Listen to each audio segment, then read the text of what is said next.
Bila teringat McDonald, pasti terbayang kelazatan kentang goreng dan burger.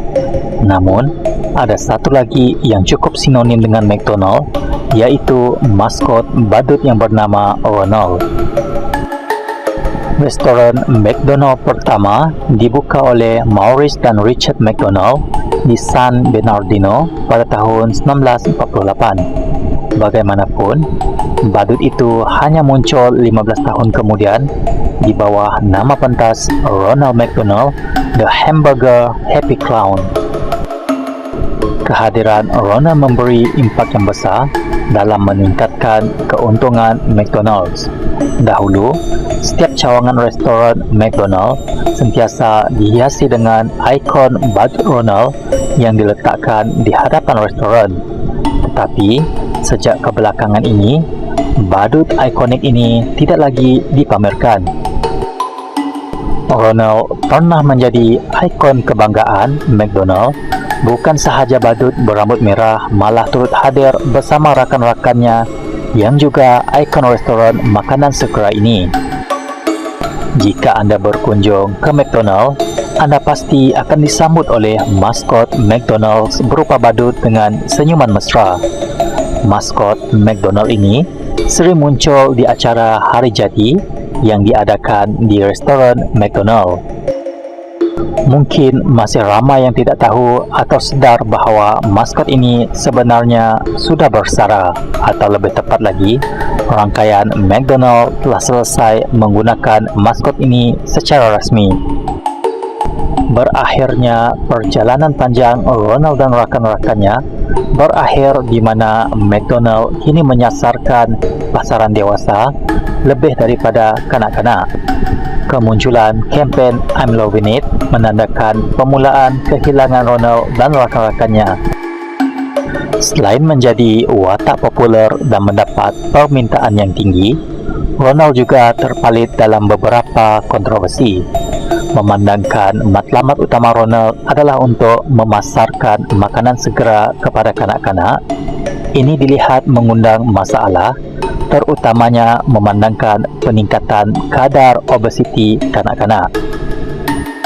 Selain itu, tren menakut-nakutkan orang atau melakukan gurauan dengan badut semakin populer sejak kebelakangan ini, sehingga tiba-tiba menjadi fenomena di barat, khususnya di Amerika Syarikat.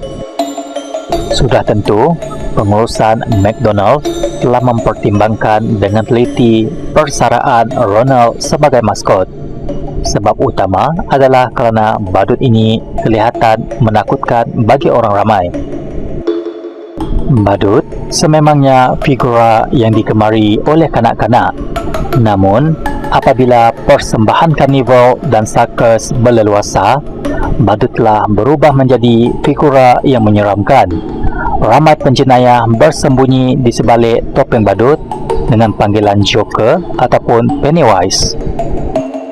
Malah, tren inilah yang menyebabkan watak maskot Ronald McDonald dihentikan, bukan kerana masalah kesihatan kanak-kanak. Walaupun semakin kurang diiklankan sejak 2010, maskot itu akhirnya dibersarakan secara rasmi pada 2016 apabila gurauan badut menyeramkan merebak ke seluruh Amerika. Pada peringkat awal, gurauan badut ini dilihat sebagai gurauan, tetapi lama-kelamaan, gurauan ini bertukar menjadi menakutkan dan juga menyeramkan. Terdapat juga gambar atau video yang menunjukkan badut memegang senjata tajam dan cuba menakutkan orang biasa. McDonald sebenarnya secara rasmi berkata mereka telah mempertimbangkan untuk menghentikan penggunaan maskot Ronald di pasaran kerana tren badut menakutkan yang semakin meningkat. Akhirnya, pada tahun 2016, McDonald secara rasminya telah memberhentikan Ronald sebagai maskot restoran makanan segera ini. Kini, secara rasmi, Ronald dan watak-watak lain tidak pernah muncul lagi dalam jenama McDonald. Kini, nasib Ronald semakin terpinggir. Sejak histeria besar-besaran tentang badut menakutkan berkeliaran di Amerika Syarikat dan ditambah dengan muncul filem seperti It, McDonald sengaja mengurangkan penampilan Ronald di halayak orang awam. Sayangnya, Ronald yang dahulunya sangat terkenal tetapi sekarang perlu disembunyikan kerana budak-budak di zaman sekarang amat takut dengan badut. Akhirnya, maskot Ronald seperti tidak pernah dianggap wujud. Walaupun begitu, mungkin juga Ronald hanya berehat sebentar dan akan muncul pada tahun-tahun akan datang. Mungkin kan?